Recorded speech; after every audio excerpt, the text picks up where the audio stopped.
Mic check one. Hello? Is anyone there? Boom. What's up, Sam? How you doing? Doing great, man. I'm super excited to have you here today. I'm glad to be here. It was nice to actually have to be somewhere on time today. I appreciate you taking me that serious. Oh, absolutely. Yeah. I'm This pandemic's crazy. you know? Yeah, it is. Yeah. It's So this is a breath of fresh air. I'm glad to be here. I appreciate it. well, dude, thank you for coming out because honestly, who's behind the mic check definitely is all about trying to shine a spotlight on people who are in the industry, not necessarily the artists, but people who have come behind them and played huge contributions to that. And I believe you've definitely done. You said you've got 30 years, Warner Brothers, right? Yeah, I was fortunate enough, man. I'm blessed to say that I worked with Warner Music Group, Warner Electric Atlantic Corporation, for 30 years from 1989 to 2019. Amazing time period. I mean, especially I've always been grateful for that time, and I knew that it was a very tight-knit fraternity, but once you step away from it, I've been out of it now like almost 2 years. Yeah. When you really step out of it and you're out of that part of it, of the industry, driving down the road, you hear songs that you're like, it's literally like coming here today, 97.1, it was like listening to a yearbook. I'm just like, And all that you've had some role in to some degree. a little bit of peck in there. Yeah, When they came through teamwork. Yeah. when they came through the Southeast, I had all eyes are on me. They're in Southeast market. There was Sam Tingle. This is what we got going. Yeah. Sweet. So it's really Let's jump into it because it even ties into you now working for Jesse James. So you were nice enough to bring us this. Yeah, that's our this nice that's little our half bottle gallon. here. Yeah, I can see that. That's our 175 milliliter. You don't mind if I pop this open and take a little taste, right? Absolutely. That's our that's the original bourbon that he came out with, 80 Of course, I don't proof. have a knife on me or nothing. It's 80 here. I might be able to get it. It's Inventive and I usually just grab it and man. What you should have said. There we go. oh yeah.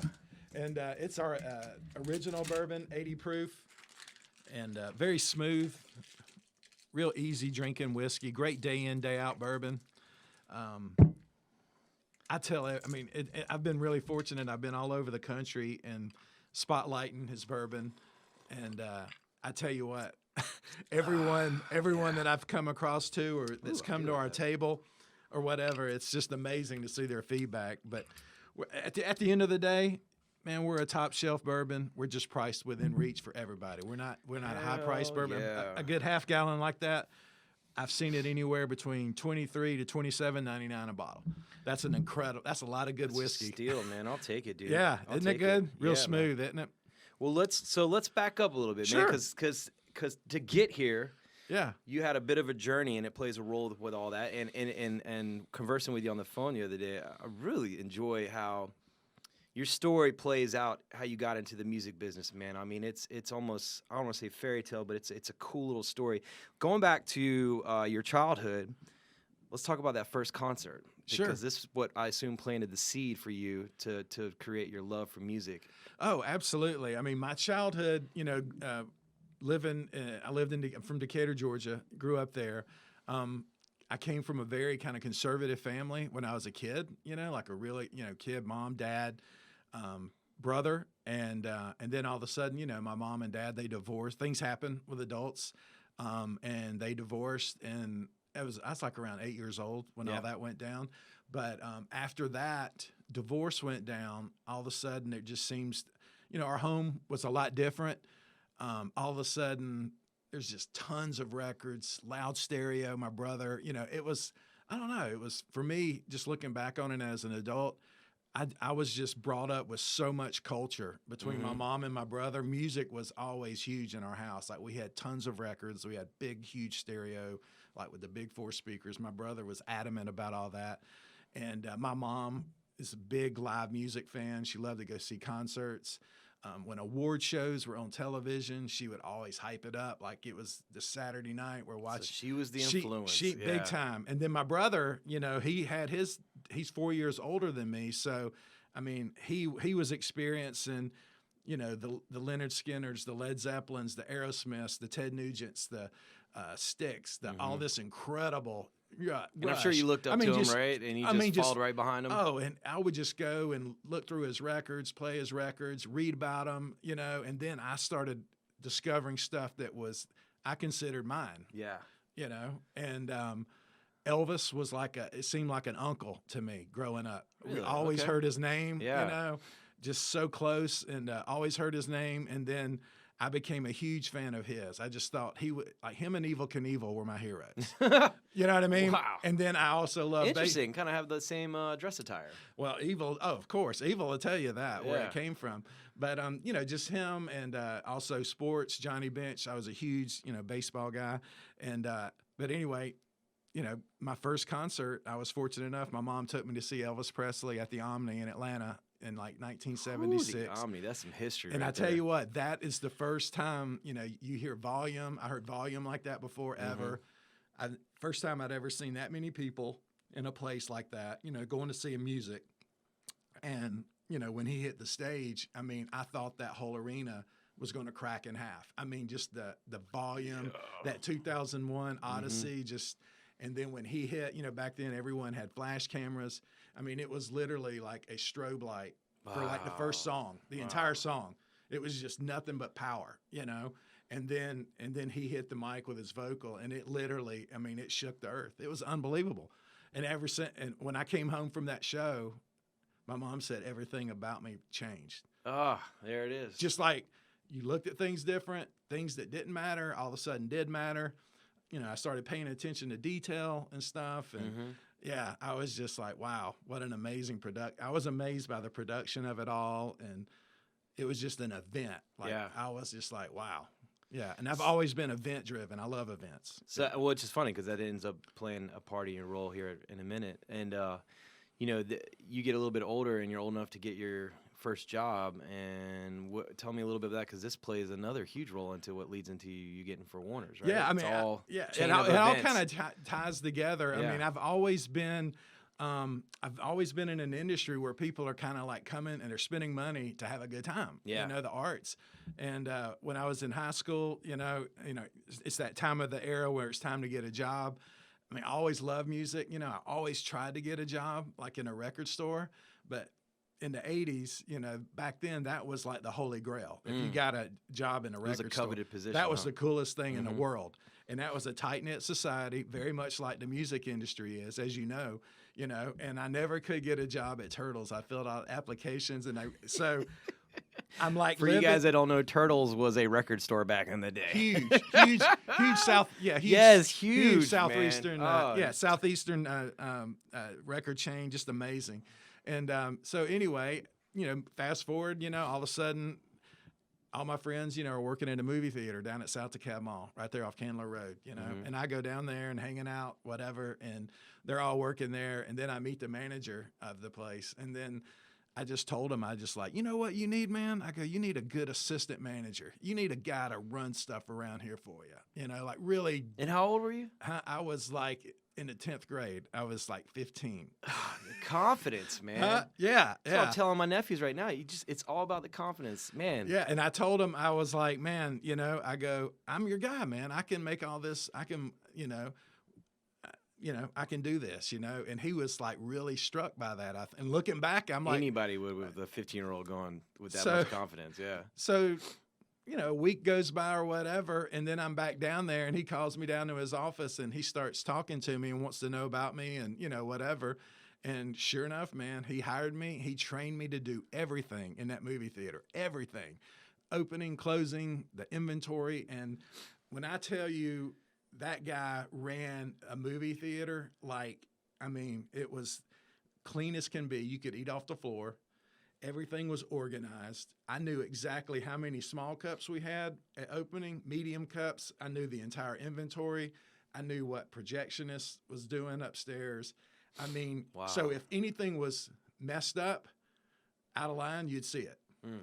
You know what I mean? Like if all of a sudden there was a container tipped over, you had to address, because everything was accounted for and everyone had accountability. Ooh, that's I mean, OCD he right ran there, it, man. huh? That's a little OCD right there. Oh, I he love was it. totally, but this was before I even knew what OCD was. I'm a kid. Yeah, And I was amazed by the detail because I'm kind of a lot like that. right.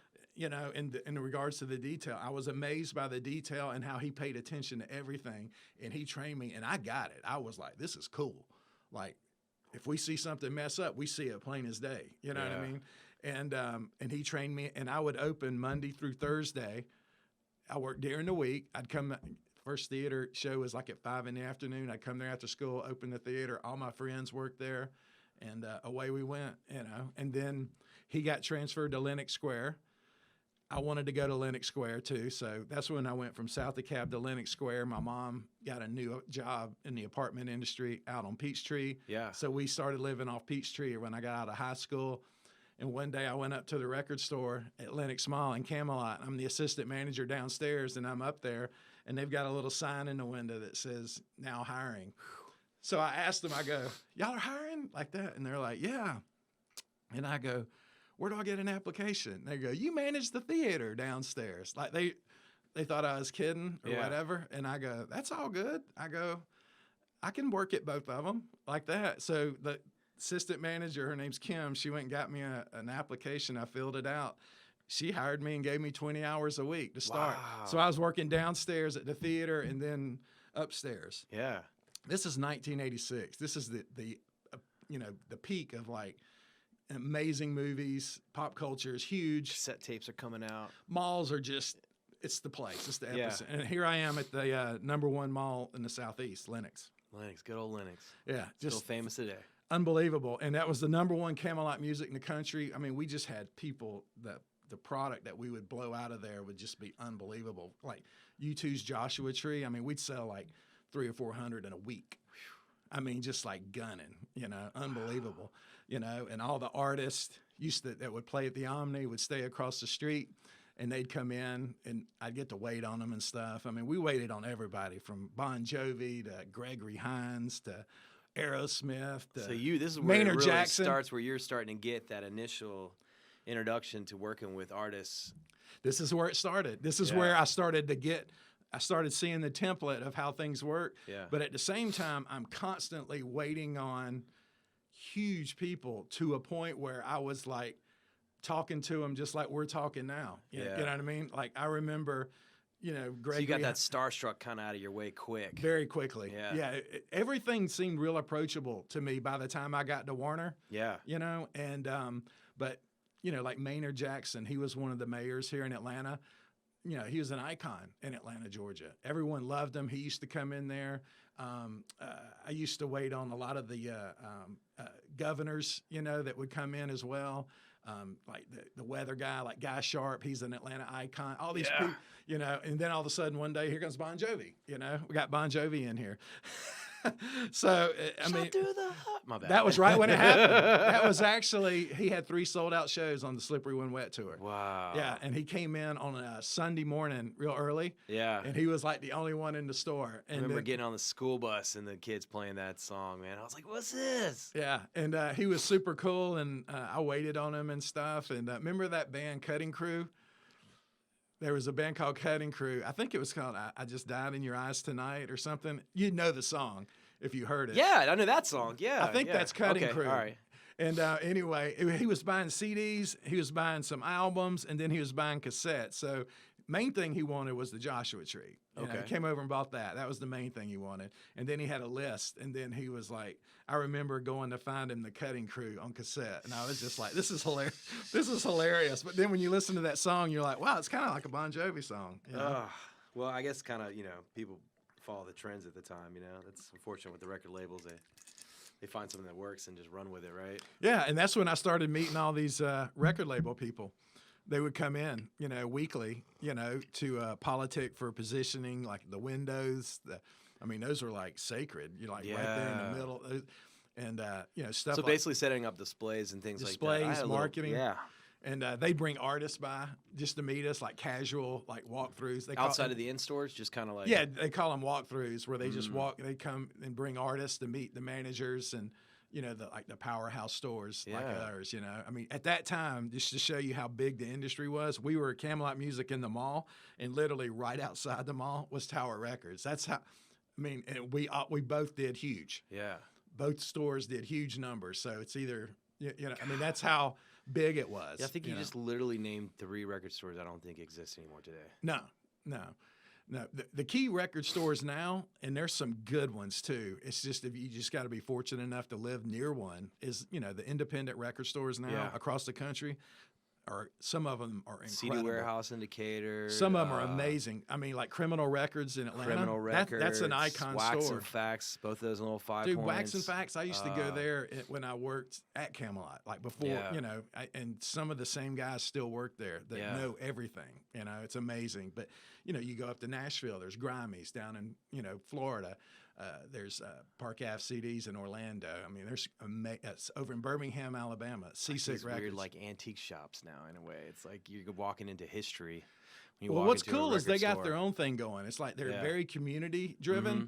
They do a lot with the community, and the community gives back. One thing I've noticed about independent record stores is they give a lot more than they take. Yeah, you know what I mean. They give. Wax and Facts and Criminal Records are always doing cool stuff. Yeah, absolutely. Always. And their community rallies behind them, Mm-hmm. and it's really cool. It's really cool to be a part of that. And then that was one of my favorite things. Is like every now and then, stars would align.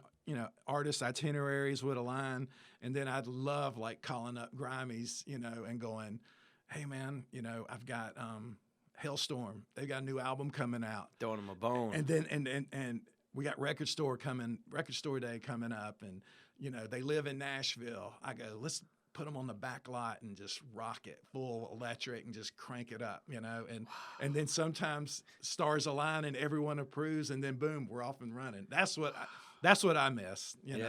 That was my favorite thing. Well, let's jump into how that record store you working there transitioned to you ended up working for Warner Brothers. Yeah, there would be guys, like I said, that would come into the store and they would do displays and market and stuff like that. Yeah. And one of the guys that came in, he was a super cool guy. Still, I haven't seen him in a minute, but his name was Billy, and Billy Lassiter, amazing guy. And I was just talking to him, and he worked for Warner. And then it was just cool, casual, nothing, no pressure. I just asked him one day, how'd you start? And yada. And he told me, started in the warehouse, whatever. And I was like, that's cool, like that. And then months went by, because I loved working at the Camelot. I eventually went full-time. I left the theater and went full-time with the Camelot. And then I loved working up there. The energy was great. I had an amazing boss that taught me a lot. Just everyone there was super cool.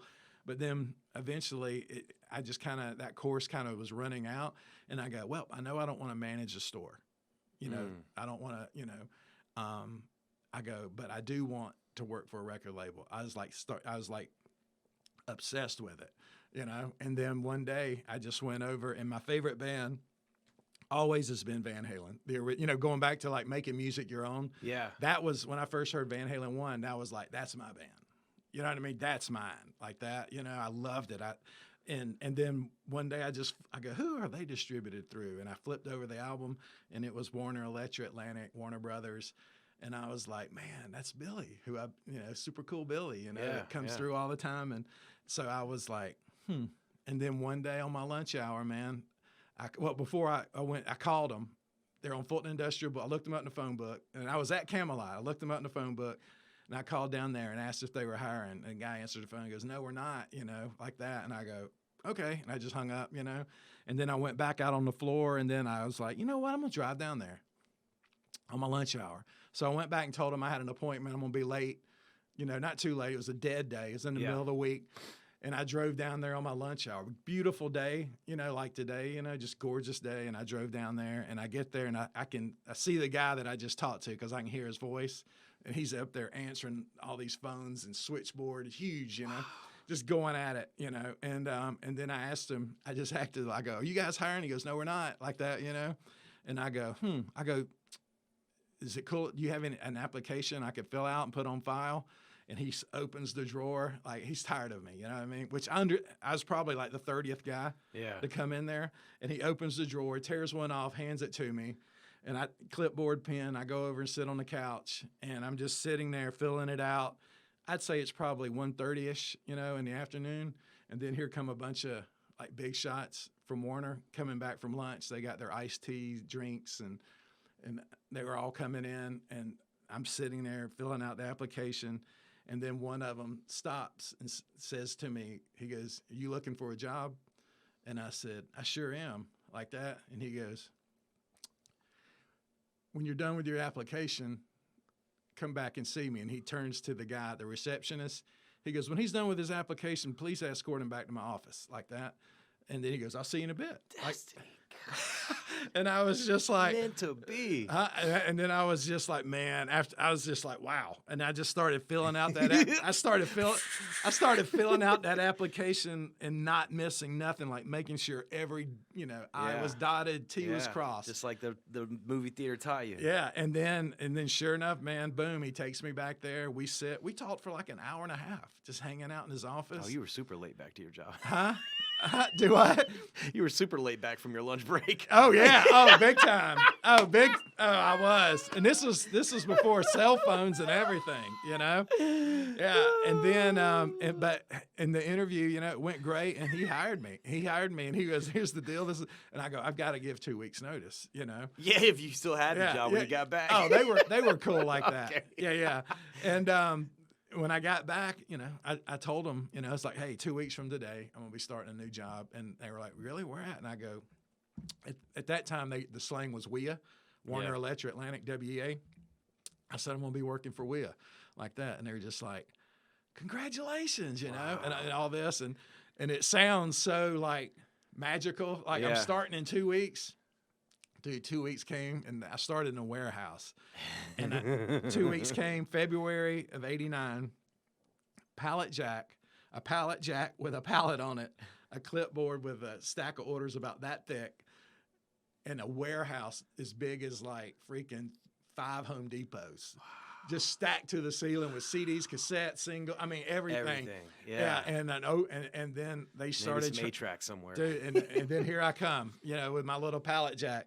And it was overwhelming. And then, you get promoted to forklift driver. That's like a huge thing. You got your own forklift now. So then I went from, picking smaller orders to skids. Like, if, big, huge chain ordered 20,000 AC/DC Back in Black CDs, I would go back and I'd freaking unload skids. So so a skid's a pallet, right? Yeah, a pallet full of ACDs. Yeah. So how many CDs on one pallet? Jeez, it was like 1, 2, 3, 4, 5 up, 5 all the way around. Gosh, I have no idea. But I can't remember. It was a bunch, and they were shrink wrap. 10,000, 20,000. What's your guess?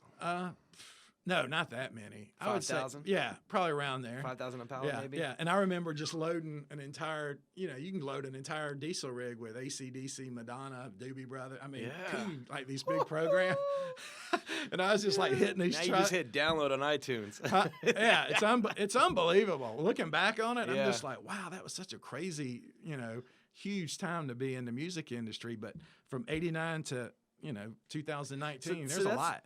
Just putting some pieces together here too, like really how a lot of the seeds were set that I really am enjoying so far. Just the stuff you talked about with your mom, introducing music, your brother, but the fact you said that the movie theater guy was very adamant about being OCD organized, and I'm assuming here in this warehouse that had to those skills had to come over to really shine for you. Absolutely. I know we say just the warehouse job starting off doesn't seem exciting, but you got to take every shot you got, and I'm sure you just went in there and just rocked it. I'm sure. Absolutely, yeah. And my motto, and he was a very hard worker. The guy that his name was Claude Mulcahy. That was the guy. He was a real hard worker, and he just taught me that basically, if you're going to do something, do it right, and freaking do it the best of your ability. Care what and job I you carried got, that with me everywhere, to Camelot, and it showed. I mean, I moved, like, soon as I started at Camelot, I was a key holder. I was open and closing in a week, and when I went to work at WEA, all of that came through, even in that warehouse. They're like, "Man, he pays attention," and then they said, "Hey, we're going to give you a lift. We really like what you're doing. You got the gist of it." Yada, yada. And my motto was, if the guy beside me, I always had friendly competition within my company. I mean, I'm a team player. Yeah. But I'm going to do better. Try to anyway. Right. And he does one, you do two. If you do one, if you do one trailer of tractor trailer, I'm gonna do 2. Yeah. You know what I mean? And I know my strengths and weaknesses, and just always have kept that mentality. And eventually I clicked my way through the warehouse to where I was working in the mailroom which is at that time was called the promo cage, because that's a very, tons of records come there like weeks, sometimes months before they're released. Very high security, like the new Madonna's records, the new Prince records.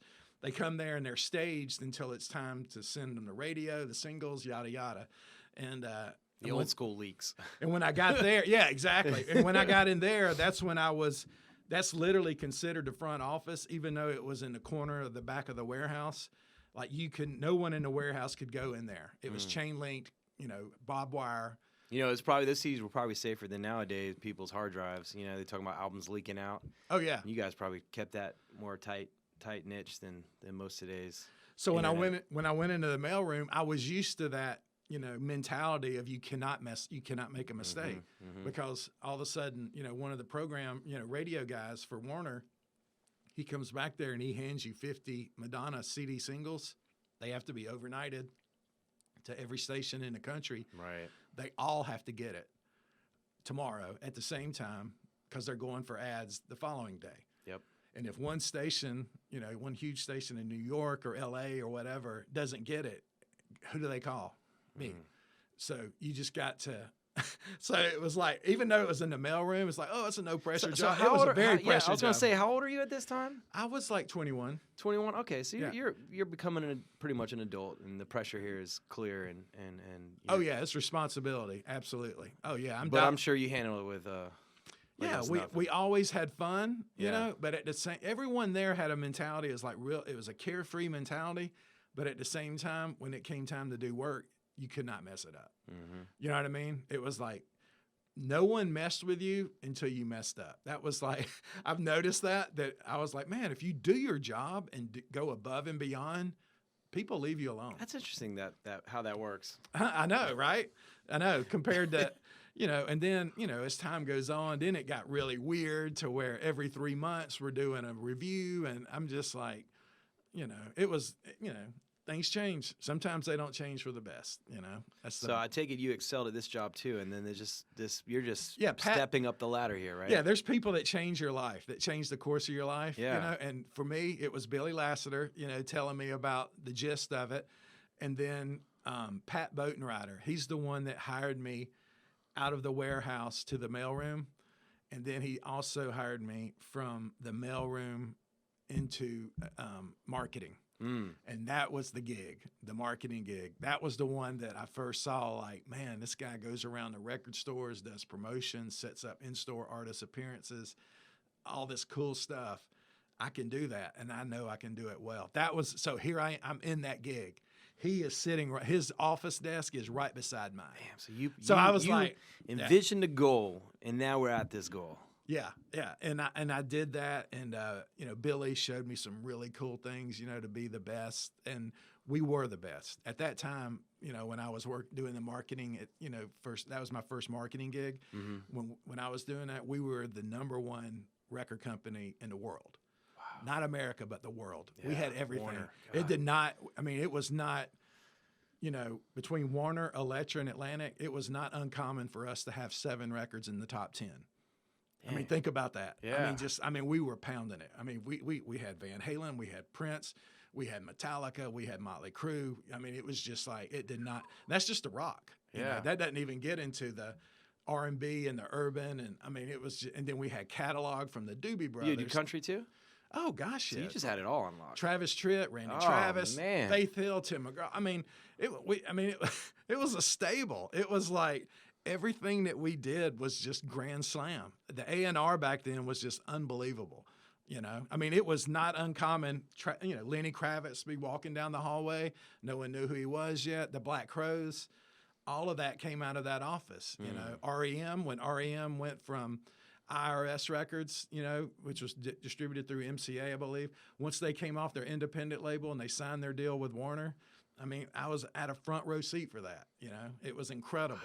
And I'll never, looking back on it now, it's considered classic, but to me, it just seems like yesterday. And, for me to be here today, it's a trip. I'm just like, it's no big deal. But now when I've been out of the business for 2 years and I talk to people or they ask me, just curious around a campfire, like what I used to do, and I start talking to them, it'll be a guy ask me a question, but his wife's sitting there beside him, and she'll just go, "Are you kidding me?" And I'm like, well, maybe, so It's when you everyday life for me. No, when you called me, I'm like, you know what, during this time, in this pandemic and things are so dark, I was like, hey, if I share this with some kid, hears it and gets inspired, God bless. You know what I mean? So it's cool to be here, man. It's cool to talk about. You've touched stuff. on that. That's kind of the idea behind it is,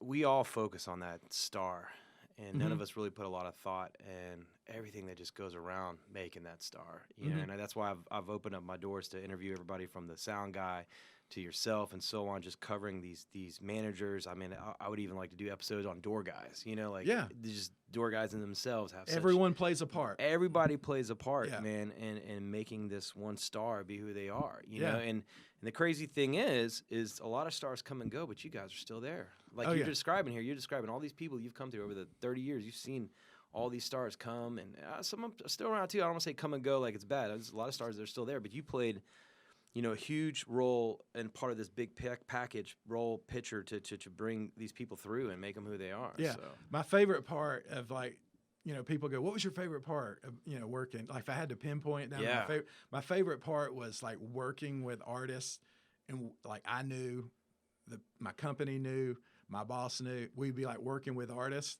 that we knew were going to be mega stars, and their album wasn't even out yet. Yeah. And we're hanging with them, and I mean, and being a part of that organic, that first 5,000 people that you sell to, and then the next 10,000, and then all of a sudden watching it grow, and they've come through town probably 2 or 3 times. And then, the first time they came through, they're playing, in a basement bar, that holds 100 people, and there's like 50 people there. Then the next time they come, they're opening for someone at the Cotton Club. Then the next time they come, they're headlining the Cotton Club. Yep.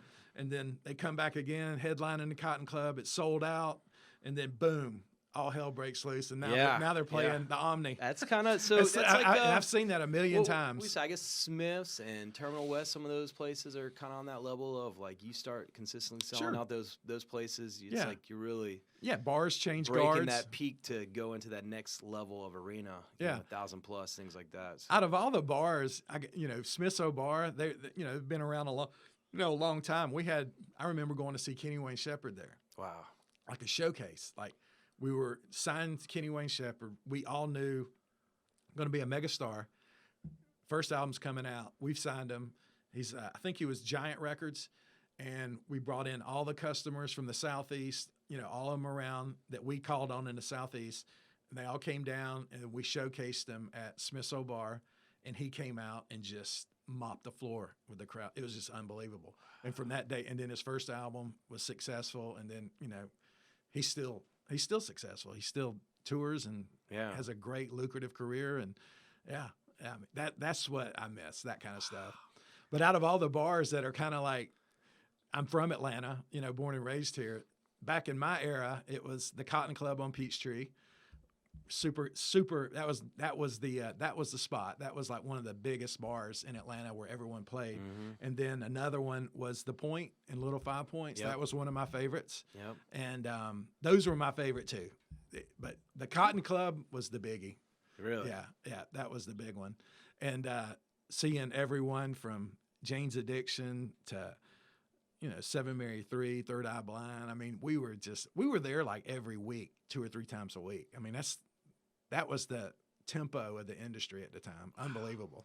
Yeah. So let's get into kind of the day in the life of what you would normally do. Like you would do in stores. Obviously, you would go to some of these venues too. Like, what was your agenda today? You would wake up.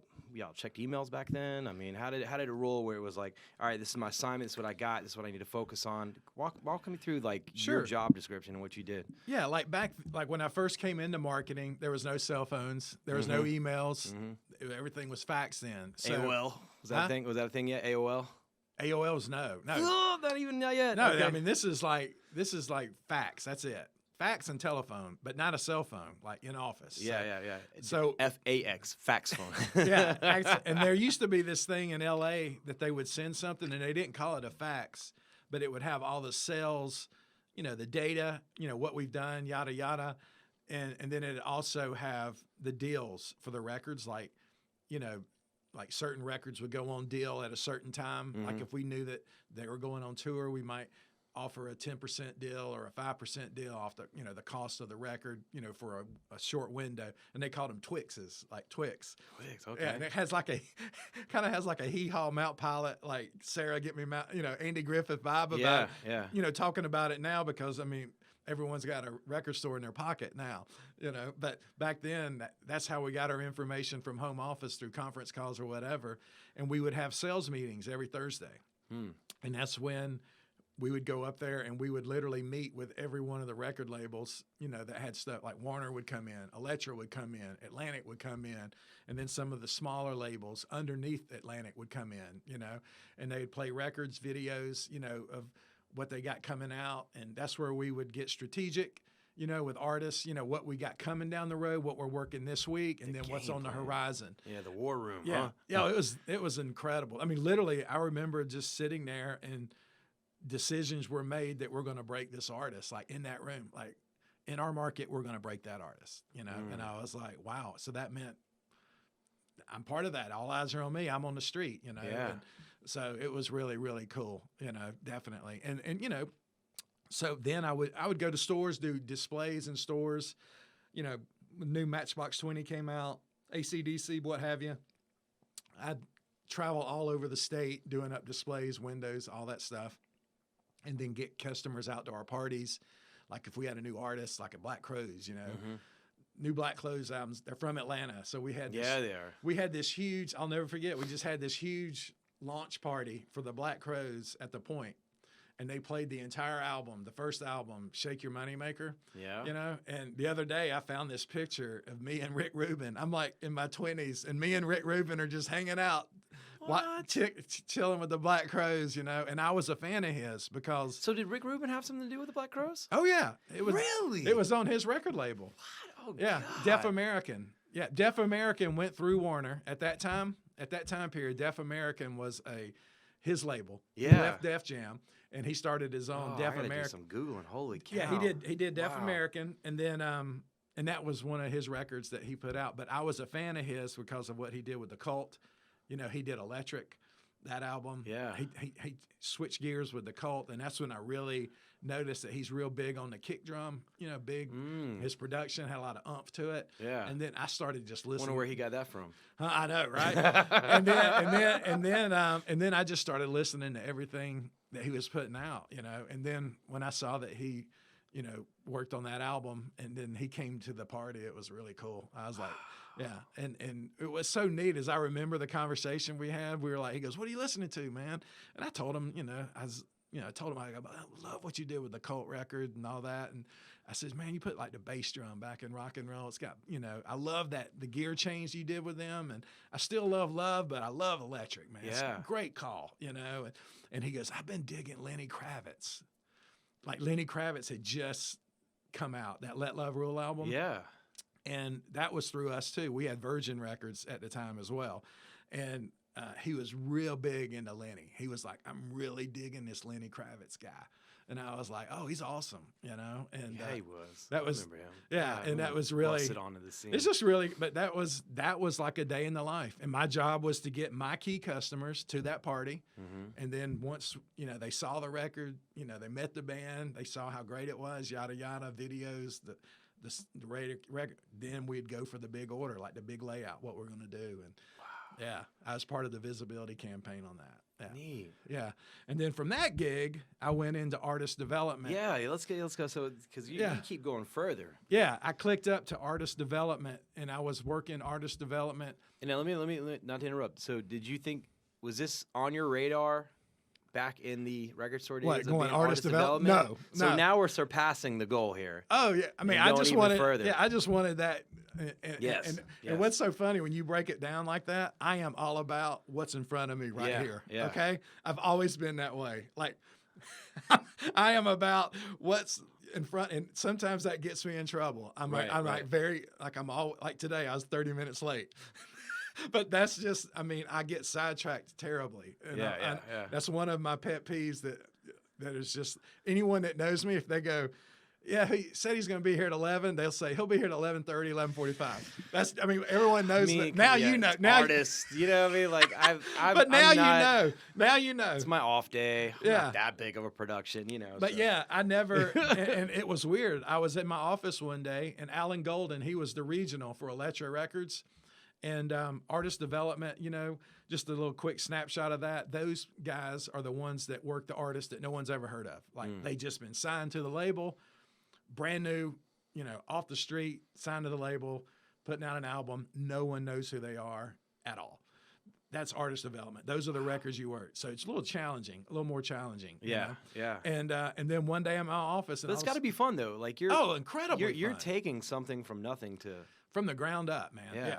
And what's crazy is like Alan Golden from Elektra Records, he just came in. It was early in the morning, like 9:45, and he comes down the hallway and he steps into my office and he goes, we have an opening for in Elektra for artist development, and I'm going to recommend you for the job. Is that okay? And I go, sure, like that. And then he walked out, and I'm like, that was odd. So you hadn't met him before? No, I've met him. I mean, Okay. I knew Alan, and he knew me, but we weren't like real tight. Right, Like, just in passing on. and I'm sure he just stopped in my office, and so he goes, he noticed talent. yeah, and He he saw goes, Elektra's got a opening. I'm going to recommend you for it. And I go, okay. And then he walked out, and He I'm saw like, your work ethic, and he kept a note on that. He was like, hey, I always tell people, I go, work hard. You never know who's watching. Yeah, I've always had that mentality. say that And you- again, please, for the work people out hard. there. Yeah, work hard because you never know who's Yeah, watching. exactly. And at the end of the day, everything matters. And it goes back to what we said earlier. If you're going to do it, man, just do it. Do it Yeah. right. Go all in. And if you can't do it, just go, hey, I can't do it. You know what I mean? Or this isn't my thing. Or I think you'd be, whatever. But if you're going to do it, go after it. And he took me in. I got that job. But here's the thing is, like, I've always respected Elektra. I like Elektra, yada, yada. But I always wanted to get to Atlantic. That was and I love Van Halen and Warner. And I mean, I love Warner, all of it. But Atlantic, they had the Led Zeppelin, they had the better roster. AC/DC, and Ahmet Ertegun. That's who started Atlantic. And I used to read about him when I was a kid, like going to, Rolling Stone magazine. Yeah. I'd read about this guy, and I'm just like, man, this guy's like over the top. He's got an amazing record label from, the Rolling Stones to Led Zeppelin to, it goes on and on. Foreigner. I mean, like everything that he was doing was just like like a locomotive, and just very diverse too, like all kinds of cool stuff. And I'm just like, man, this guy does not, and then, the mentality of Atlantic and Warner and Elektra, they each have regionals. And Atlantic always had this mentality of conquer the world. You know what I mean? Like if they had a new record and it was good and they knew it was good, we're going to get it. Wow. I love that mentality. Like when Jewel, Gunhole, like Jewel, when she first came out, yeah, we didn't break her for 2 years. Really? It took us 2 years to break Jewel, forever, excuse me. And it took us 2 years. And I can remember being in meetings, they would every week, you'd update on the artist or whatever. And who, mentioned Jewel, it's just like, hey, as you know, we're going to get Jewel eventually, whatever it takes, how long it takes, it doesn't matter. We're going to get it. What that meant was we're going to break her, and then they just update us and, so it was from the start. They wanted to make her big. It just was she just not gaining like the attraction y'all needed right away? Took some everything time? was rocking, everything was heavy, and here comes this girl that plays acoustic guitar in a coffee shop. Yeah. But we knew her voice was a force, and she's a hell of a writer too. Unbelievable. Yeah. And so it was just like all this rock stuff and then Jewel, but we kept, just chirping away at it, and she was one of my projects, and and then all of a sudden she came through my market and we did like a private performance for at that time it was called Star 94. Oh yeah. That was like Steve and Vicky in the morning. Exactly. And we did a Star 94 winners performance of like 50 people. It was over at APC Studios, right? In Atlanta. I don't know if it's still there, but I'm sure the studio is. I just don't know if they call it APC Studios. Yeah. But we brought in 50 winners, for her to, come into the studio and she would actually perform, and they would record it, and then they would air it on their station like a lunch thing, like, you know, and that was the first time that I saw her perform, and I was like, from here to you, like watching her, and I'm like, oh, I go, now I see what I'm at in New York. You're a believer now. New York is like, oh, we're gonna get it. Yeah. It's just gonna. They knew it was a hard sell, you know, at the time, and man, when we got it, dude, locomotive. I mean, 10 million records. Wow. Think about 10 million albums. That's a lot of records. Well, 10 million divided by 5,000 per pallet. That poor guy. That's a lot of records. Yeah, A lot of records me moving around that warehouse. But that was in Atlantic at that time. We got red hot, man. We busted everything wide open. I mean, we were like, we couldn't do anything wrong. Even the records that we didn't break like huge. Yeah. You know, still did very well. Like so you did end up becoming an AR? For Atlantic or artist development. It's so funny. I was working with Electra, and I told Alan, oh, cool, I'll take the job, right? And then one day we had this fire drill. Like I'd just taken the job with Electra. Yeah. And like a week later, we had this huge fire drill where everyone in the entire building had to evacuate. Kind of like in school, y'all had to do that too? Yeah. So, everybody outside. We're talking like a ton of people. Oh, and wow. And everyone goes outside and it's raining, you know? Oh, shit. So Steve Jones, he was the regional for Atlantic, man. Amazing guy, amazing mentor. You know, I learned so much from him. And then I saw Steve, and he goes, "Come on, man, jump in the car." So we jumped in his car while it was raining. Yeah. And he always has something cool to play, like new, you know. We were like listening to music and stuff. And then I told him, I go, "Look, I just want to loop you in on something." He goes, "Sure." And I told him, I just took an artist development, gig with Electra. I go, "But I just want to let you know that my heart and soul has always wanted to go with Atlantic." I go, "I'm taking this job just to branch up, to learn, move up in the company." And he goes, "Absolutely." And I go, "But I wanted you to know if that Atlantic gig ever comes open, I want a first shot at it." And he goes, "Cool," like that. He didn't say, "Yeah, you got it" or whatever. He just went, "Cool." Yeah. So that was it. And then when it came open, I went after it and I got it and I loved it, man. It was amazing. And I did that. We busted Jewel open, Matchbox 20. Oh, huge, good old Matchbox 20, yeah. Huge record. Amazing time. 7 Mary 3, smash. Cumbersome, that album was huge. Sugar Ray was humongous. Yeah. Busted that wide open. Then we came with Hootie and the Blow. All these are in our market. Hootie. All these are in our market. Hootie. This is down in the South. Hootie exploded. Then we came with Edwin McCain right after that. Another smash. Right after. All these were out of South Carolina. After, huh? And then we hit a grand slam with Kid Rock. That thing was mega. Really? Y'all had Kid Rock? Atlantic, yeah. Kid Rock. That first album, well over 10 million and counting. Yeah. Just unbelievable. And then how if you hit the pause on Atlantic, just for a second, if you hit the pause on Atlantic, Electra is over here just cranking out one Metallica classic album at a time. The Black Album. Just these smash records. That's what got me was the Black Album. Yeah, and then you've got Warner, down the hall. They're launching Linkin Park. Wow. I'm telling you, it was an amazing time. It was just a huge moment. And, y'all were going up against at that time. Interscope was coming out with Dre's coming back for the third. That was probably his third because he comes out with the Chronic. That was through us. Eminem. That was through you guys. The Chronic was distributed through us. Okay. Interscope Records launched under Warner. Wow. So yeah. had it all. Eminem, all that stuff, huh? I tell people, we didn't have Eminem. Okay. Eminem was post. So that's weird. That's kind of like they just picked and choose who they want to distribute through, or? So, they would make, labels would make deals with distribution companies. I'm sure they met with and then they met with Warner. So Warner had more of we were the best. monopoly, or I want to say monopoly, but just more of the stronghold on the actual physical distribution of stuff. And record labels like Interscope, Electric, Atlantic went through you guys to actually physically distribute through Warner. Is that what I understand? Through WIA, Warner Electric Atlantic. Gotcha. And under the Atlantic umbrella, Interscope was under that little umbrella. Oh my God, these stupid umbrellas, man. Yeah, those things branch down, don't they? Huge, yeah. And I tell people all the time, the biggest album, like hype album I've ever worked was Snoop Dogg Doggy Style. That was through Interscope, through us. and that was a ginormous record. Yeah, it that was. was huge. And then after that came the Nine Inch Nails albums. We worked all that stuff. Then came Marilyn Manson. We worked No Doubt, I mean, what did you not touch? Bush. I mean, it was No Doubt, Bush. Literally touched every hit. And then all hell broke loose. 311. Did you touch 311? Huh? I didn't work 311. Yeah, I remember seeing a 311 concert, and No Doubt opened up for them. Yeah.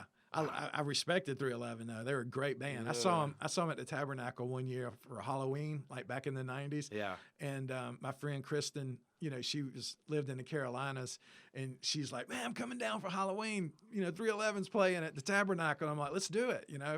So, and she had great taste in music, and that's one thing I love, being turned on to artists, from friends, that you never really checked out, but you're like, if she's driving from Charleston to come down to see 311, they must be good. And sure enough, man, they came out. That's probably the best feelings when you get turned on. I think that's why I enjoyed working sound at Smith's for so long. I got to see a lot of people come through there, blossom, or even maybe that they didn't, quite strike big, but you're just like, I've got some albums of like some people bands that stuck together for one album. And I'm like, man, that's still one of my favorite albums. Just things like that. Yeah. You're just like, nobody else is really going to hear it. They never really did anything, but you're just like, it's a shame because some of that music is amazing, but just doesn't get out there. And some of my favorite artists are people that just nobody's ever heard of. Oh, same here. I mean, I have tons of artists that we worked. They just it never clicked in. Yeah. But it was still a great record. Yeah. And I mean, what's weird is the majority of the people that work in the building, the majority of the stuff that we listen to, like that are working in the building. Yeah, of course, we loved all of our new records and our projects. Yeah. And you couldn't help not like it because you worked with them. You know what I mean? And then you realize how much hard work it took for them to get to that point where you're actually holding a record and then you're about to start working it. There's a lot that goes on before they come to you. You know what I mean? Lots of blood, sweat, and tears, Wow. And I've always taken it with a heavy heart. So if I was working with Kid Rock one day, and then the next day I was working with an artist that was brand new, that we're only shipping like 5,000 records initially across the entire country, I still didn't discriminate. I kept it, we worked them just as hard as anybody else, and made them feel special, Well, let's talk about current times because, we were discussing earlier, those box stores are no longer around. It's really those independent stores that are kind of keeping that tradition of the physical selling of a unit alive. And now we're in the age of digital, Did a lot of that play a part in how you kind of came out of the business? Like, where you decided to transition? Because, what led to you basically coming to this 30-year run, and did any of that where we are now in this time and age have a part of that?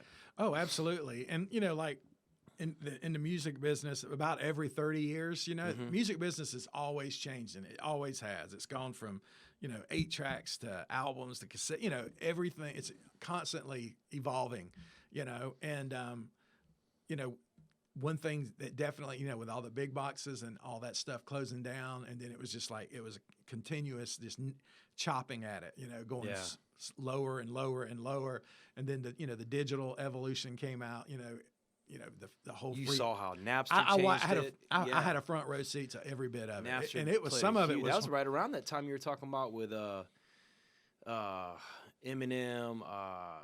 Now they had already Limp left Bizkit. us. Like Interscope went over to MCA shortly after. I think it was like right around 98, 99 to 2001. I'm that terrible kind with of dates. Napster kind of Yeah. started becoming big, and and just really changing the game. I mean, Metallica was coming out pissed. They're like, y'all are taking money out of our pocket. Oh, it was ugly, man. It was really dark. It was. But then some artists kind of accepted it and then like took to it, Yeah, I mean, like you said, it changes, and it evolves, and now music is delivered, totally different. One thing I've noticed, like being out of it, I didn't realize how much of a, now society is like, if you want something, you go get it yourself. Yeah. You know what I mean? Cut the Like, middleman. Cut the middleman. If you're out. making an appointment, or something, and you call them, and they're like, "Yeah, you need to go online, and you can fill out your appointment and set it up and submit, and we'll send you." Everything is self. You go get it. COVID helped push that even more. And now it's going to be probably even more so. But and I've noticed, like being out on the road selling the bourbon and everything, being out back on the streets again, you know, and just like really like, you know, working it, like working festivals and stuff with our bourbon, putting it in people's mouths or whatever. I've noticed now that people, if you show them like that old school customer service and look them in the eye and have a conversation with them, and if you've got something good, and we've got good stuff, you know, Jesse James Bourbon is good. If you got good stuff and you let it do the talking, it's amazing what people, they freaking flip out. They're not used to it. Yeah. They're like, this guy's sitting here having a conversation with me, and he's doing his spiel. He's pouring me a little bourbon. He's got a cool, you know, little Chotsky to go with it, and the price points. Well, it's just like it's you were just talking really about cool. pushing those first 5,000, you know, to a breaking artist. That word of mouth is still relevant today, except now the word of mouth is more powerful in the hands of a tool of the It phone. sure is. Yeah. You know, and you get that access where you can get that thing to go viral. Yeah. You know, you just basically have done the same thing, but just more on a different, newer form of communication, I guess. What's amazing to me though is like I've always been a huge fan of popular music. Like I like popular music. I like the indie ground. I like the underground. I love being turned on to stuff that I've never ever heard of. I love hearing bands that no one's heard of. Like this guy lives in the neighborhood, you know, behind your house over there. Check this guy out. You know, I mean, he doesn't even have I like to hear anything that's good, you know, and you know, now everything is like, you can do a freaking live television show if you want. You can do a podcast for your band. You can do all this stuff for your band, but the quality of popular music, it's not there. Yeah. And I'm not trying to be that old guy, you know what I mean? But I'm older, you know, and yes, there is a guard change, and you guys should do with it what you want, and, you know, change it, and, you know, to fit the younger generation, you know, and then all of a sudden, you're like, okay, cool. So here I am 2 years out of the business, you know, the music business part. And I'm like, entertain me, you know, and I go after it. I'll listen to urban stations. I'll listen to pop stations. You know, all this Just stuff. go up and down the aisle. I'll listen to MTV. Which no people do anymore. I'll do VH1, you know, and I'm just, as a fan, I'm on all the cool little sites, all the little hipster sites and all that. And I'm looking for great music, popular music, but it doesn't hit you in the face. I'm not saying it's not there. It's just, I come from the generation, you turn the key to the car, you know, and you hear the new Doobie Brothers, you hear the new Led Zeppelin on the radio, you hear the new Van Halen album, you know, you hear the new Ozzy album, you hear the new Motley record, or, you know. And when you heard it, that's all where you heard it. Like, it wasn't like you could, on your phone, you can just hit repeat a million times, you know, but like you heard that song on that radio for the first time, you had to wait until it played again. Yeah. Or you had to just go buy the album, which, you know, that anticipation is lost. Yeah. And like when I was in high school, like you get instant gratification. Yeah. Like when I was in high school, kids now, 14, 15, they go to bars and see bands. That was unheard of, not going to happen when I grew up, you know, and all the bands that we went and saw were in arenas. Like I remember going to see Madonna in an arena, you know, and going to see Rick Springfield in an arena. We did, you know, it was like that big, you know, like when we had concert tickets, you know, it was not uncommon to see 3 major shows in like a 2-week period, like Van Halen, Judas Priest, Iron Maiden, you know, or Prince. Like I remember going to see Prince on the Purple Rain tour, like 3 nights in a row, you know, I mean, it was just that big. And I'm not saying that things stay big and keep going up and up, but at the same time, I'm all about change, but sometimes change is not so good. Does that make sense? Yeah. Just because you can get it a lot quicker and a lot better and a lot smoother and it's right there at your fingertips doesn't mean that you should. Does that It's almost like it doesn't go through the, what's the word? Like just like a filter to some degree where it's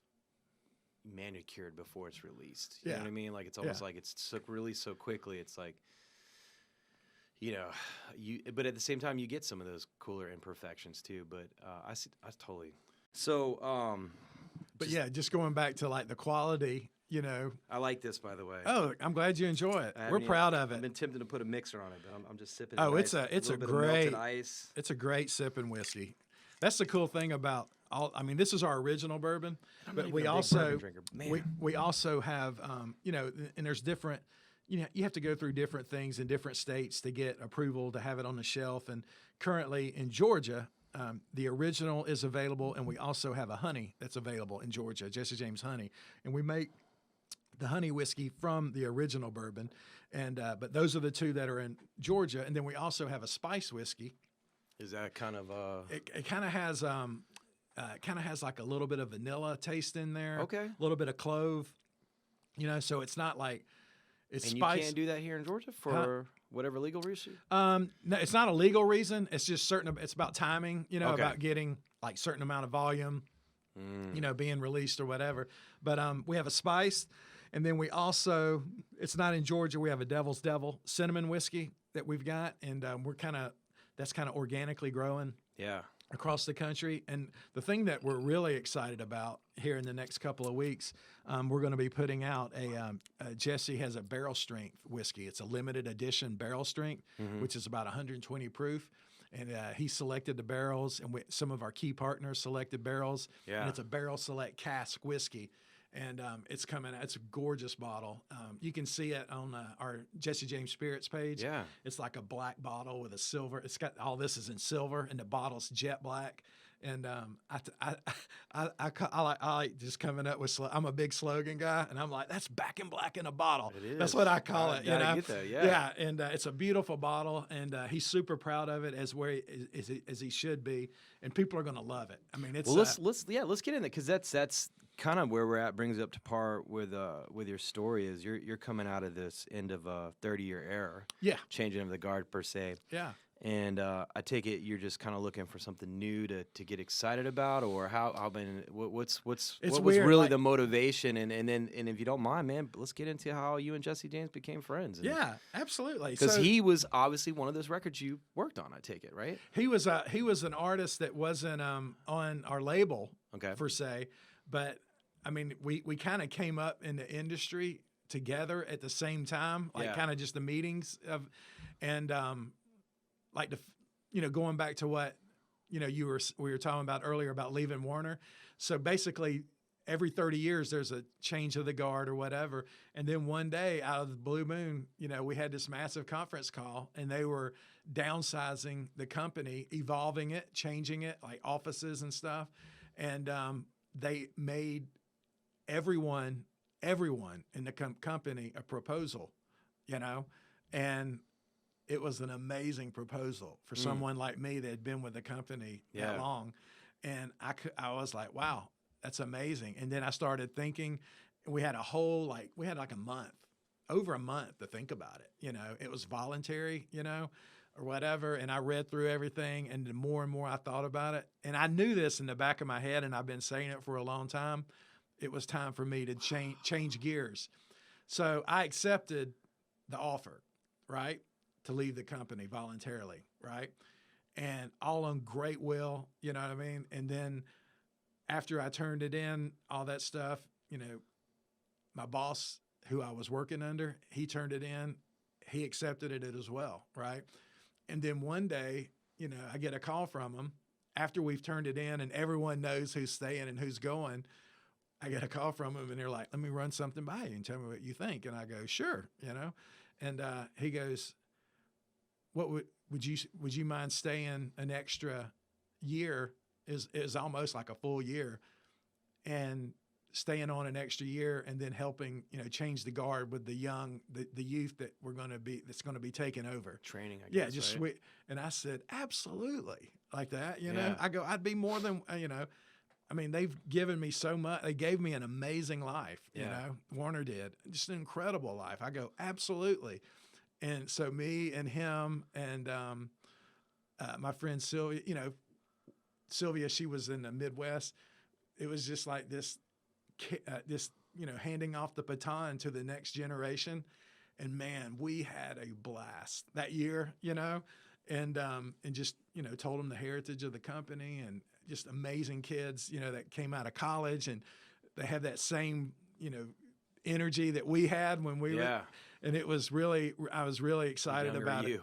Yeah. And then, I flew out right before, I left the company, I flew out to Burbank, and they put me in a cool posh hotel in Burbank, and I just went to all the parties, We had dinners and stuff. The last red carpet run, huh? It was like December in Yeah. California, and we're like wearing shorts and T-shirts, and I'm like, this is amazing, you know. Yeah. So I tell everyone I had like a Hallmark ending. I was Yeah. like, it's like a movie. I was like, you cannot leave a company. So many people don't get that, man. Yeah, yeah. Oh, I know. A lot of people don't get that Oh, I treatment, know. man. I mean, I watch the news, and I'm just like, unbelievable how they Yeah. just, 20,000 people laid off, just like that, just unbelievable. Yeah. But, unfortunately, that's where we're at right now. And but- what's crazy is the first person I called when I accepted it, I called Jesse Dupree. And we've known each other for over 30 years. So I called him and I texted him. I sent him a text because he was on tour. And I sent him a text and just said, hey, just sent him a text and told him when my last day was, yada, yada. And he was on the road. He was doing a huge event. And he just went, cool, we'll talk. He goes, I'm working a big event with Harley Davidson and the band. It was a big rally event. And he goes, we'll talk soon, like that. And then when, settled down and everything, I just started like working over there in his office with my computer, like just hanging out to see if I would dig the energy. And he didn't hire me. It was just kind of like just hanging out, hearing the lingo of the bourbon and how things worked in his office and all that stuff. And then it all came together. And then I said, it's getting close to the end of my run, And then I told him, I got to have one more big blowout before I leave Warner. And I want all the alumni that trained me these guys had already retired like long ago. I want to invite the guys that I worked with Atlantic, Electra, with Warner. I want to invite all those managers because they were all at home, just, living their lives. But I want one more, I want to hang out with them, yada, yada. So I threw this big party in Atlanta down at Vinyl. Really? Yeah, and invited all of my alumni from Warner, Electra, Atlantic over the years, customers, friends that I've made over all the years. And I told Jesse, I go, and he goes, I tell you what. And I go, what? He goes, I'll supply the bourbon, for your gig. He sponsored it, Nice. And I hired James Hall, local icon. Yeah, are you fucking kidding me? Yeah, had James Hall. Dude, again, going back to those artists. Yeah. I've always been a fan. I've been a fan. I'm a late bloomer fan. Yeah. I saw him at Smith's, and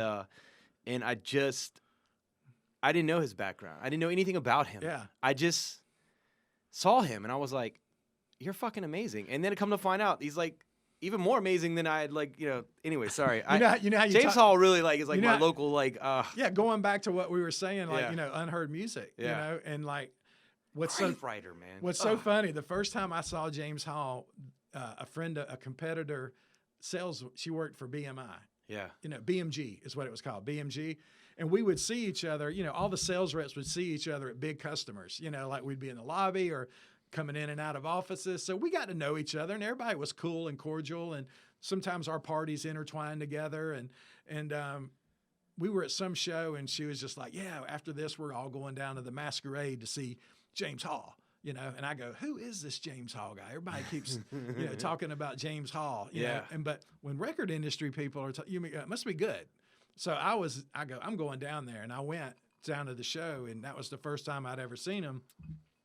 But it wasn't the first time. It was the first time I'd seen James Hall. So, because he was in a band called Marry My Hope, like back in the 80s, 90s. And I remember seeing them, but this was a whole different element. I tell people all the time, like James Hall, he's like my David Bowie. Except that's not but he and I an are unfair comparison. Yeah, me and him, He's really good. And I mean, what's so funny is like James played my, retirement party, but before that, he played my 40th birthday. I hired him to play there as well. I mean, I'm just a super fan. I mean, I love what he does. And so we had this party and the bourbon and everything. And then after the party, and then I finished with Warner, I came over to Jesse's office and, I started working with the bourbon, and working under mainly the bourbon, but a little bit of everything, Nice. Yeah. And I love it. I hate that, the COVID thing now has kept we were like going 100 miles an hour, promote, like I do the marketing. You and the rest of the world. I do promotion, event marketing, and meet with distributors, and to where That's how we met. Yeah, exactly. There's a lot of face-to-face going to, restaurants, bars, also liquor stores, but also the distributor, so now there's a lot of, a lot of things have been downshifted or just cut out temporarily until we get through all this.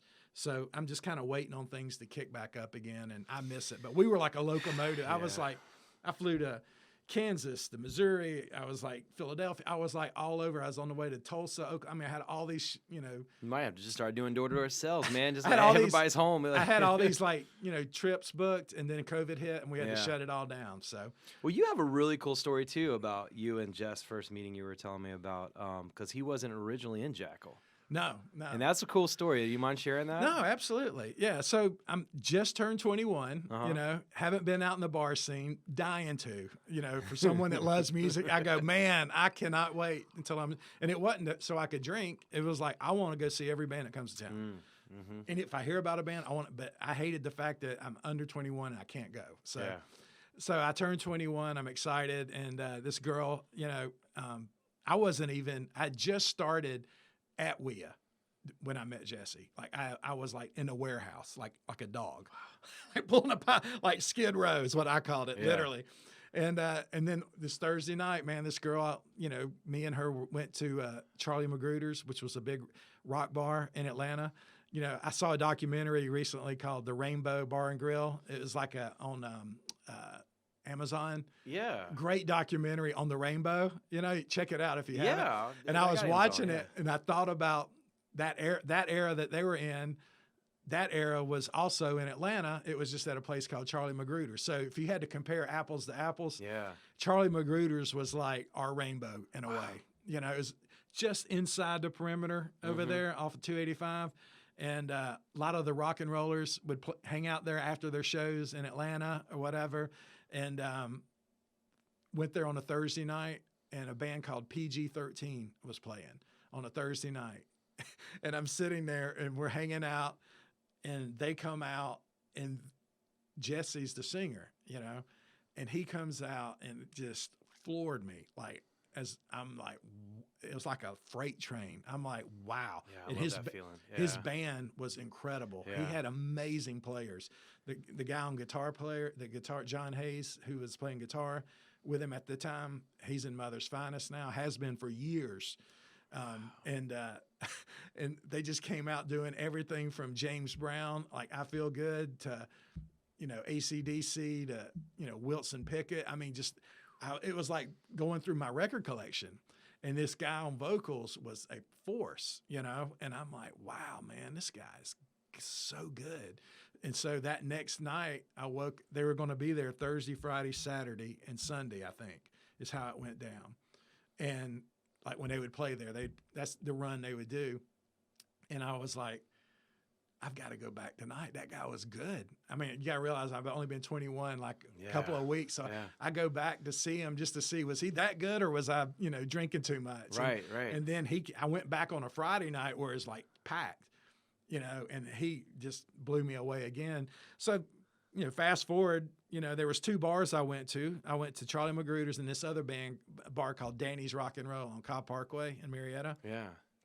And I go over there, and Jackal used to play there without Jesse. Jesse was not the singer. There's this band out of South Carolina that would play there that were really, really good. 2 guitar players, singer, drums, bass.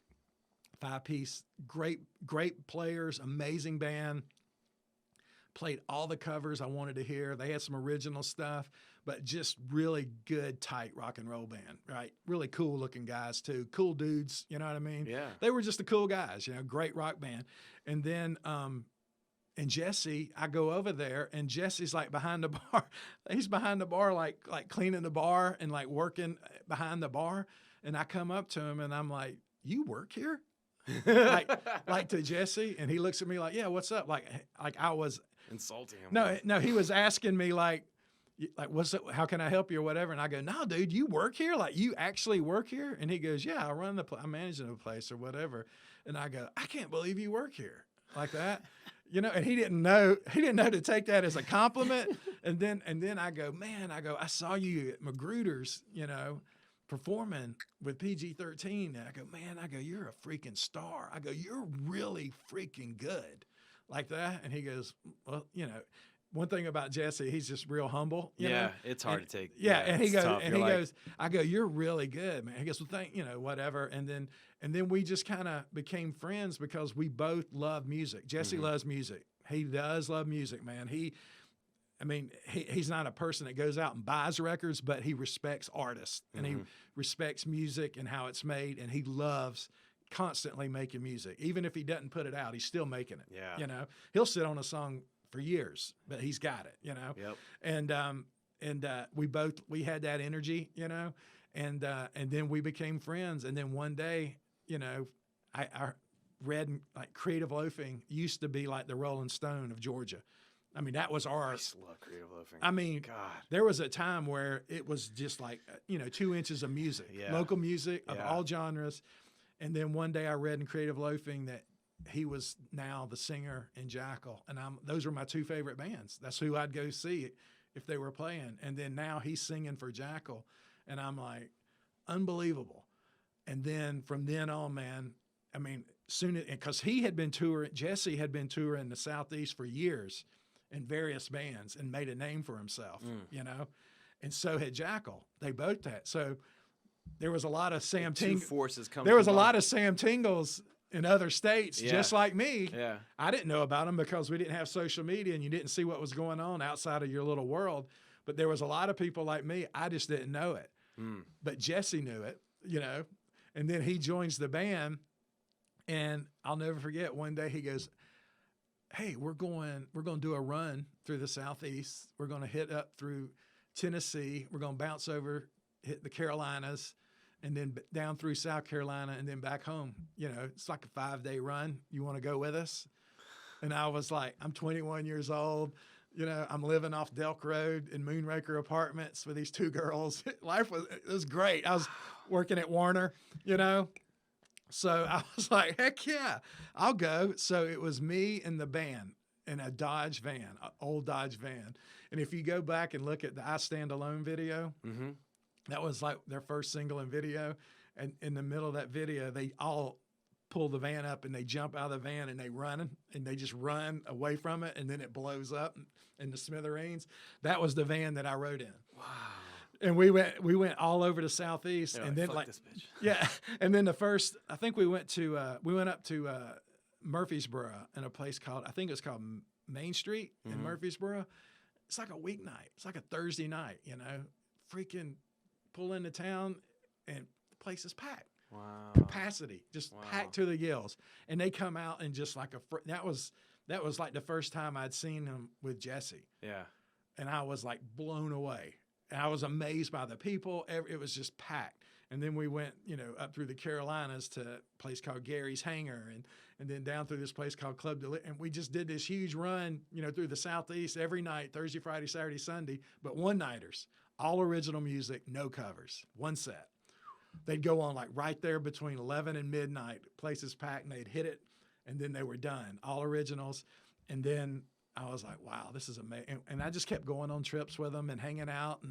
And here I am at Warner clicking up through the ranks. And I was using all the stuff I was learning with them, like marketing and helping and where I could, help them out, promote the shows, sell tickets. I was doing that on the side and just really was a champion. I loved them, man. It was because for so long, my band Van Halen went their separate ways, and I'd missed that energy. And then this band comes along, and I had that same energy like the first time I saw Van Halen. Yeah, I'd just been kind of dormant, and then I saw them, and I'm like, man, they explode. It's just a great show. And then things, we just kept hanging out. Things got bigger and bigger and bigger. And then all of a sudden, they're selling out the Cotton Club, and they sold out the Center Stage Theater, and they didn't have a record deal yet. They're still doing all this stuff, and then eventually they got Geffen. Geffen signed them to a record deal. Nice. You want to hear an amazing story though? That's what we're here for, man. Don't hold back. This is when I realized to myself that I could do sales, right? All right, go for it. So Queen, Queen, we were putting out all the Queen stuff hadn't been on CD yet. Like Okay. at the time, everybody's like, when's the Queen stuff going to be on CD? When are you going to release all that Queen catalog? And we had this label called Hollywood Records that we picked up. Hollywood Records is still around, I believe. But Hollywood Records, we were launching Hollywood Records, through, I think it was Elektra. It was like underneath the Elektra umbrella. Yeah. So we're reissuing all the Queen stuff. And then they came out with a new album, Innuendo. That was the, Freddie Mercury. That was the last one with Freddie. Right. So huge Queen campaign going, massive Queen campaign, rolling and stuff. And, here comes the Queen Innuendo record. And then, as we know, Freddie, now that we know, back then it wasn't talked about, but, there was no tour. Freddie was sick, I guess, at home during that time period. But Brian May was flying all over the country doing radio promo, like going to stations and talking about the record, meeting with retailers and stuff. We haven't shipped the album yet. It was coming. And I had lunch with Brian May at the Ritz-Carlton in Buckhead, right? We had a luncheon. Yeah. It was a small luncheon with some key customers. And I go to the luncheon and I'm just like, I'm on the way to the luncheon just thinking, going, man, this is kind of cool, going, having lunch with Brian May. It was a great time in the industry, so we go to the lunch, gorgeous, beautiful day, you just go up there and I go, you know what? I'm going to go sit like right beside him, like I'm going to go sit close to him. I want to hang out with Brian May. So we had chicken. It was like kind of buffet style. And I go over to my table and I see where he's sitting and I sit about 2 clicks to him to where I can look him right in the face, about as far as, me and you are right here.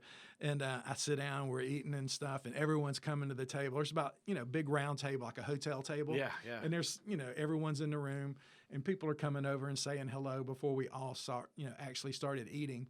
And then, towards like 3/4 of the lunch, toward the latter part of the lunch, I asked him, I go, so Brian, I go, are you guys flying out after this luncheon? Are y'all leaving tonight? Or are you guys staying in Atlanta? And he goes, oh, we're staying tonight. We're staying over this evening and then we fly out tomorrow. And I go, okay, cool, like that. And I go, you guys got plans tonight or anything? Are you guys doing anything in particular? And he goes, no, not really. We have an early dinner. And then after that, I think we're done or whatever. And then I go, are y'all staying here? And he goes, yeah, we're staying here at the Ritz-Carlton. I go, okay. I says, well, just so you know, tonight there's a cotton club right down the street. It's about 6 miles down, straight down Peachtree. It's on the left. You can't miss it. Little place called the Cotton Club. And I go, there's a kick-ass band playing there tonight that I really think that you'll dig. And he goes, okay. He was like, he kind of perked up a little bit. And he goes, okay, who are they? And he goes, it's a band called Jackal. And he has that accent, Yeah. And I'll never forget, he leaned into me and he looked, I'll never forget, just like we're almost like nose to nose. And he went, Jackal. And then I was like, and then once he said that, I just sold the band. I was just like, I go, man, 2 guitars, bass drums, amazing front man. They hit the stage. It's a locomotive all the way until the end. And it's just like, little over right at 2 hours of just dang amazing, just energy that will blow you away. I go, you will dig it, man. And I go, and they are Queen fans like that. And I said, I really think you'll enjoy it. And he turns to his guy, and the guy that is Eddie Arnold, that was with him. And Eddie Arnold, he was a big shot with Hollywood Records. Okay. At the time. And anyway, and they come, and the day goes on. I call Jesse later on that afternoon, later, like 5-ish or whatever. And I go, I had lunch with Brian May today. And then he goes, you had lunch with Brian May? He goes, that's cool. And I go, I need you to do me a favor. And he goes, what's that? And I go, I need you to put him on the guest list. I invited him to the show. And he goes, you invited Brian May to the show like that, Yeah. And I said, yeah, I did. And they asked me to put them on the guest list. And he goes, okay, do I put Brian May down? I go, no, he's got a guy with him. His name's Gary Arnold. Put Gary Arnold +1, and they're coming to the show. And he goes, okay. And then I think the band was with him, and he goes, Brian May's coming tonight, like jokingly or whatever. So we were keeping expectations in check, and I basically forgot about it. I'm like, whatever, you know what I mean? Yeah. I was excited for the show because it was a really exciting time for the band. They had signed their deal. Yeah. The deal was done. The album wasn't done, but the deal was on the table. Yeah. And it was done. And so go home. Me and my brother come down to the show. I didn't mention nothing about inviting him, to my brother. It was just whatever, like that. And then so we go down there, and I don't know if you remember the old Cotton Club. You walk in, and there's the ticket window. You get your little tickets, and then you turn left, and then right over there in the corner, it's kind of like a little darker area. Right. I never got a chance. I'm probably too young for that one, but I hadn't quite turned 21 yet, I don't think. Mm-hmm. That's the one that was underneath the tabernacle, right? No, this one was on Peachtree. All right, so they had two versions of it. Huh? So no, it moved to the tabernacle? They moved to the one at the Basement, tabernacle didn't exist yet. Okay. We weren't doing shows at this time. Nobody was doing shows at the tabernacle. Gotcha. Yeah, tabernacle hadn't existed yet. It hadn't made its big move yet. Wow. Okay. Yeah, tabernacle was non-existent. Yeah, I mean it was there, but we weren't having The building shows. was, but it wasn't the venue. Nobody was doing shows there. It was all okay. Cotton Club. Yeah. On the groundswell, anyway. Cotton Club and Cotton Club, Center Stage Theater, and The Point. Those were the big three on the developing, up and coming. Yeah. And anyway, we go in and we turn the corner, and me and my brother are there, and then all of a sudden, like out from the little corner of the Cotton Club right over there, I think there was like a cigarette machine over there. It's kind of like a little darker area. Out comes Brian May. He's there. He comes walking out, and he sees me, and he goes, Sam, I just wanted to say hello, that we're here. And I'm like, oh my God. I'm like, now you're fanning out. I'm like looking up. I'm like looking up, probably... and Gary Arnold, he's tall too. Both Yeah. of them are like really tall guys, Mm-hmm. a lot taller than me. And I'm like looking at both of them, and I'm going, oh man, you guys came. I go, you're gonna love it. And I go, the guys will be so excited that you're here. I go, do you want to go back now? I didn't, I asked him. I just said I didn't want him to think that he was obligated to go back, Yeah. I just asked him, I go, would you guys like to go back and say hello to the band? I go, I know they'd love to meet you and all that. And Brian May, I'll never forget it, man, just a real sincere, straight face. He goes, I tell you what, he goes, we'll go after the show. He goes, we'll go back and say hello after the show. Is that okay? And I go, whatever, absolutely, like that. And he goes, well, we just wanted to say, hey, that we're here, let you know that we're here. And he goes, we'll be over there. And then he goes, we'll see you after the show. Wow. So when Brian May tells me, we'll see you, I go, man, that is like really, most people don't stay until after the show. Yeah. They'll catch it, they're out the door. Yeah. But he had never seen, and he told me that we'll see you after the show. So I'm like tripping out now. And then my brother was going, dude, that's Brian. Like, my brother's like tripping because he's 4 years older than me. He was listening to Brian May way before I was, And so I'm just like, wow. And then I go straight to their dressing room. I go and, way to add the pressure. Yeah. And I go straight to the dress. It's so funny you say that too, because I go straight to the dressing room, and their dressing room, I kid you not, was like half of this room. I mean, it was tiny. Yeah. Right. And I come walking in, and I just had this like smirk on my face, and Jesse like looks at me, and he goes, what? Like, to me, that's all he said. He goes, what? And I go, you ain't gonna believe it. Like that, He goes, he come? Like that. And like me and him knew what we were talking about. I go, dude, Brian May is out there like that. And then Jeff Worley, the guitar player, I'll never forget. Jeff looks at me and he goes, you're telling me that Brian May is out in that crowd? I go, he sure is, standing out there. He towers over everybody, because he's tall. And Jeff tore out of the dressing room. I think Jeff and Chris, but Jeff, I remember, tore out of the dressing room to go, peek through the curtain. And then Jeff come back in, and he goes, I ain't going out there. There's joking. Jeff was joking. Shit. He goes, hey, there ain't no way I'm going out there. He goes, Brian May is 2:00 from my mic stand. And he goes, there's no way. And I mean, and the club was packed. Wow. The club was packed. You know what I mean? And I've been to a lot of their You'd shows. have been better off just not telling them. I know, man. I had to, though. I couldn't believe it. I was like, in the music industry, it was a big deal to get big shots to a show. Yeah. Because you got to remember how many shows that were happening. Mm-hmm. And if you got them to come to he's got 8 shows. If you're a buyer, you've got 8 shows to choose from. You know what I mean? because our label was kicking ass, but so were the competition. Yeah. So there were shows everywhere. It wasn't what we're going to go watch. It's like what we're not going to go see tonight. I mean, Yeah. Atlanta was popping. Yeah. So I was excited that I got Brian May to come to a Jackal show, you know, and I was going back there to tell him as soon as possible, you know, and then, and they, to this day, I mean, I've been to a lot of shows and stuff, but that show, they came out and they mopped the floor with the crowd. I mean, it was I've seen a lot of it was one of the best shows I've ever seen, period. Just the energy, you know, there's bands that tour all the time, and then they have those nights where everything just clicks. It just clicks and just clicks in, and nothing goes wrong. The energy's there, the band's there, the crowd's there, the energy in the rooms, all that. And they came out and crushed. And Brian May came back. I didn't even have to go get him. He came back there. I just looked up, and here he comes through the door with this big smile, and he goes, "That was great." I mean, he was like, "That was so great." He enjoyed it, you know. And God, best compliments ever. oh, he met the band, and we all got like Polaroids with him. You know, Yeah. back then, they're I love this interview, man. Like it's like I go to Yeah. my nephews and be like, y'all need some history. Here's they always I'll kept, take for granted what because y'all got. when they played shows, I mean, people dug it, and they would Yeah. come back and say, "Hey," and like, you know, they were. This was when celebrities were starting to like, you know, so they kept a So it's Polaroid. like a huge validation. They just kept this little Polaroid camera in like a bag or something, Yeah. and it wasn't there. If you knew the guys, they're not fan like that, you know. But at the same time, you know, if someone like Brian May It's like comes, the Instagram of the day. yeah, exactly. And we've got pictures like Polaroids with Brian Yeah. May, and I'm like, I look like I just got out of high school. I'm like 21, freaking kid. But yeah, that was real fun. That was fun stuff, you know. Damn, man. Yeah, and now the now it's completely flipped, you know, with him, Mm-hmm. you know, because you know with his success and you know opens doors and possibilities. I did sound for his son. Nigel, yeah, Yeah, he played with. Oh my gosh, I'd have to go through my phone.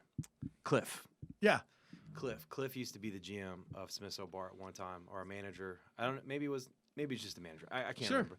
But yeah, I did sound for Cliff, and he came in, and that's how I met Nigel. And first, you know, honestly, Jess came up on my radar, yeah. and I started hearing more and more about it, and was like, oh, okay, cool. So it's just a small world, man. Yeah, and you know when he got his the house that he has now, which has a studio in it. He built the studio. It didn't have a studio in it when he moved there, but he built this amazing recording studio. It's Yeah. called Cock of the Walk Studios, and very awesome studio. Lots of people have recorded there, but in the beginning, like when he first, him and Nigel were living there, and him and his engineer Don Tart, they built the studio. I've got to see all that like come together, and then he's sold over 3 million albums, and yada yada, just continuous success and all this. Touring, still tour. They tour all the time. And one day I was at Kennesaw Mountain, just up there kicking it on the mountains, nice day and everything. And I go, I'm gonna swing by Jesse's and see what him and Nigel are up to. And I just come walking into the studio, hanging out, and he's in there, and it's Brian Johnson from AC/DC sitting there. So then, like the role it flipped. Like now he's introducing me to, Yeah. So Damn, it's all right. always, and for 30 years that's gone on. I mean, it's like a seesaw, just us hanging out. Yeah, yeah. So y'all have like a real genuine friendship. Yeah. Oh, totally. Oh, Yeah. absolutely. Yeah. Yeah. Him and Nigel, I love them to death, man. And both their families are just incredible families. And it's been, I can always keep up with how long I've known Jesse because Nigel, through Nigel, because when I first met Jesse, Nigel had just been born. Wow. He's a baby, and so now, just meeting people like AC/DC, like literally You're like the unofficial uncle to him, I Huh? guess. Yeah, yeah. And what's crazy is like so when we've come to agreement, and I'm working with the bourbon, and I've only been over. This is after Warner, all the hoopla's down, and then now I'm going to work for Yeah. Jesse. I'm working for the bourbon, and I'm over there. It's like my first day, official day in the office, and then he comes walking in the door with Danny Glover. What? From Lethal Weapon, and then Danny Glover? What's Danny Glover got to do with Jackal? Who would've- But Wow, unless he just considered well, Jesse Jackal a does. lethal weapon. Well, as you know, I mean, he does a lot of television and stuff Yeah. like that, you know, and he's done television shows, you know, throughout his career. Executive produced them, produced television A shows. lot of rich history. Yeah, I don't know if you remember that show on MTV, Two-A-Days, that football. It was a football like reality. It's kind of like a reality show, but it was kind of like a reality documentary of a little small town in Alabama called Hoover, Alabama. Anyway, it was You like, remember one time I literally killed my TV for like 7 years. well, that must because have of been, reality It was TV. probably that. Yeah. But it was a real successful show called Two-A-Days, and it zeroed in on the competition of football, like how competitive football is in the South. And Was that on HBO? What was it on? It was on MTV. MTV. Oh, Yeah, of course. it was like prime time. Yeah, Yeah. they're the ones that started that reality shit. But I mean, just to show you the time period, Yeah. it was high school, and the games, they would record some of these games on the show, and it would like all the drama of being in high school, the girlfriend, Yeah. you know, and they're a championship team and yada yada. And Was they're this like right around that movie? What was that movie with Dawson Creek's guy came out where he's playing like college football?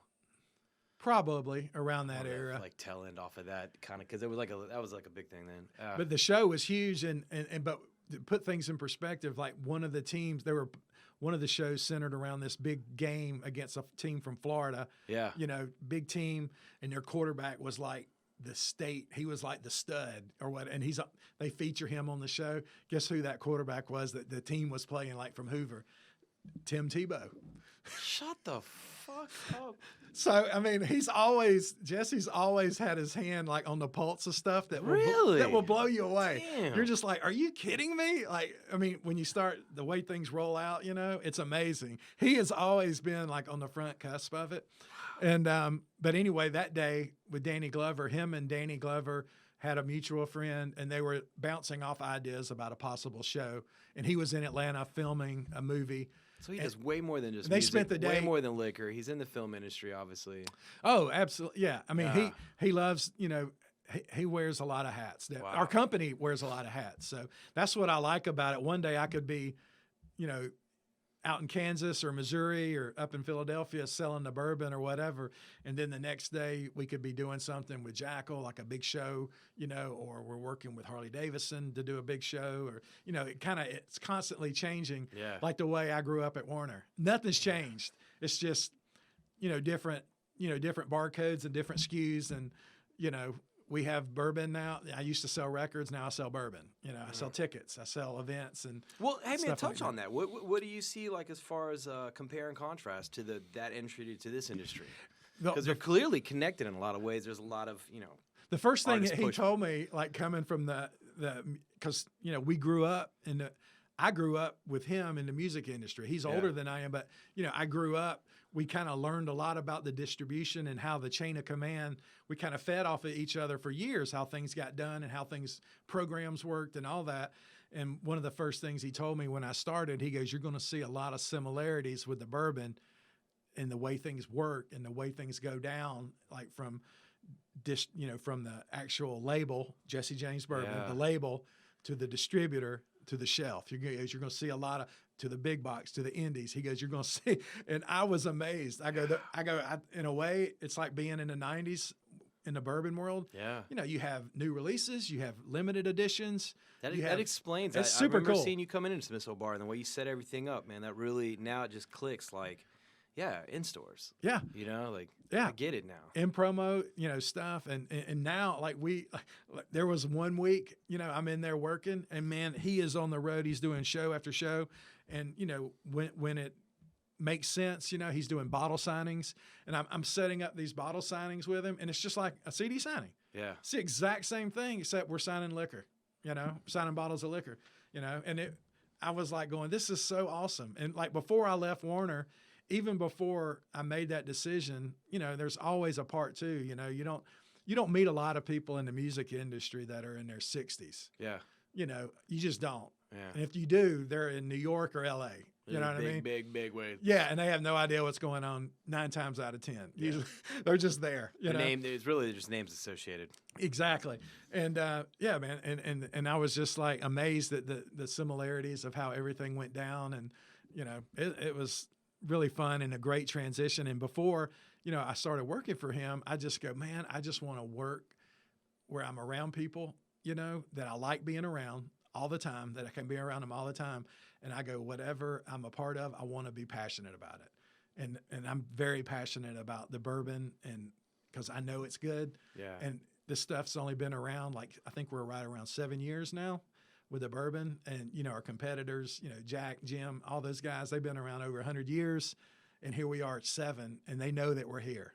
I mean, we're making a dent, you know, we're creeping. I mean, we haven't been around that long, but we're definitely Hell, getting I had there. you on my wells at Smith's, man. You had us there. Yeah, we're still man. there. We love the Smith's Old Bar people. They're Good, great people. good. I just hate we can't, you know, get down and do stuff like we used to at this time, but I'm Yeah. looking forward to, you know, really pushing the envelope and getting things back out there. And we slowly are, you know, back in the mix after this COVID thing's over, you know. Yeah, I think we're on the cusp of that, man. I hope so. Yeah. I think a lot of politics play into it, and once politics get out of the way, we can move forward. But I think next spring, you know, just by hearing what people are saying on Yeah. television, you know, the vaccine and all that stuff. once and- the election stuff's out of the way, I think that overshadows. There's so much politics involved. Oh, totally. You know, the people got to be able to take credit for whatever reason, yada yada.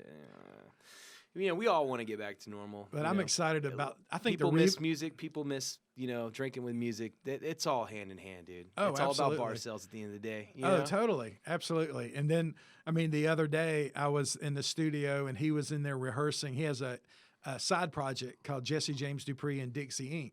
And it's basically like the country I grew up on, like country music, like the Waylon, the Willie, the Conway Twitties of the world, you know, just that outlaw country. He's got a nice outlaw country band called Jesse James Dupree and Dixie Inc. And they rehearse in the studio. He's going to do a few shows, hopefully, you know, here in November and December.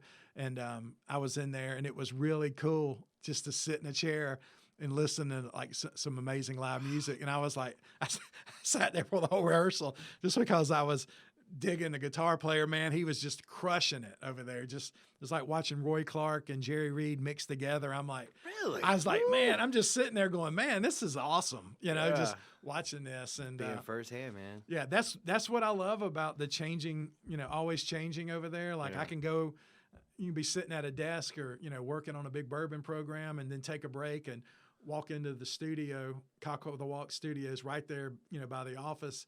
And there's some artist in there, you know, playing guitar, laying down guitars. It's amazing. I'll just sit on the couch and hang out and watch them do their thing, and you know, and then go back into the office. You know, so it's cool. It's definitely. I mean, I'm just ready to get back in the mix. That's all. Yeah. Well, dude, I really, you know, just to wrap it up here, man, that's Sure. an amazing story, and I appreciate you coming out and Heck, man, I enjoy sharing being here. this, man. I mean, Absolutely. clearly, you've touched a lot of people's lives, and you know, you're very passionate about this business, and I'm glad I was able to capture some of that. Absolutely. Yeah. At the end of the day, you know, people always like, what do you do? And like, you know, during this pandemic, I'm like, so what do I do? Like that, you know? The other day I was kind of like, you know, someone asked me like, what do you do now or whatever? And then I was driving home and then I was like going, so what is it do you do? Like I kept asking myself Yeah. that question. And at the end of the day, man, I show people things that they can't live without. That's what I do. Man, well, I appreciate it. Cheers. Cheers to you, man. Thank you for dropping off some of the bourbon. Hey, enjoy that. You'll love it. Absolutely. It's good stuff. And thank you for the gear. And this is also Yep. There back you in go. the day when I first When I- met you, man. I rocked this, man. So That's a collector's item now. I've We been- don't I've have been any a- more of those. is it really? Oh yeah, we don't make the blue bandana anymore. Well, then I'll definitely, because man, You want to keep that one. Yeah, okay, definitely. well, I'm rocking it, man. And everyone's going to ask you where you got that shirt when you wear it, because Okay. they come up to me all the time and go, "Where'd you get that shirt?" So just tell them, if they want to buy one, just tell them to go to jessejamesdupree.com. And All right. he's got all of his businesses on there. Is it cool if I put some of these links in the bio as well? Absolutely, yeah. Right. Basically, obviously it's all here to of promote you, and if Jesse is just an extension of you, then I'll put it all in there. yeah, and like you can go to jessejamesdupree.com and it will pull up you'll see like all the prompts to the left, his campground out at Sturgis, Yeah. all of the stuff, and then they'll see like a buy merch button. Yeah. You click on that and you can drill down to the bourbon. I'll tell you merch. what, desperate times come for desperate measures. eBay guys, I'm just kidding. There you go. There you go. I'm just kidding. Absolutely. I am rocking this. I'm gonna Cool. hold on to this because that really makes me feel special. Because you and I Absolutely. definitely had a connection from the rip. And, Oh, absolutely. You know, you're very personal. You're obviously a people person. And when I first love met people. we connected, and I remember talking to you about having this conversation a few years ago, and then finally was able to get it together. And man, Hey, enjoyed it. Absolutely. Good luck to you, buddy. all right, bro, we're gonna sign off. All right, cool. That was a good one. Damn right. It Did it was. go? Go all right? Yeah. Other than the camera's cutting out a little bit, but other than that, That's all man, good. Heck, We can do you some- got to have some technical difficulties, right? Always. One of these days I'll be able Just to try to afford make me my, look. Try to make me look good on the video. afford my own Jamie. You know. Yeah.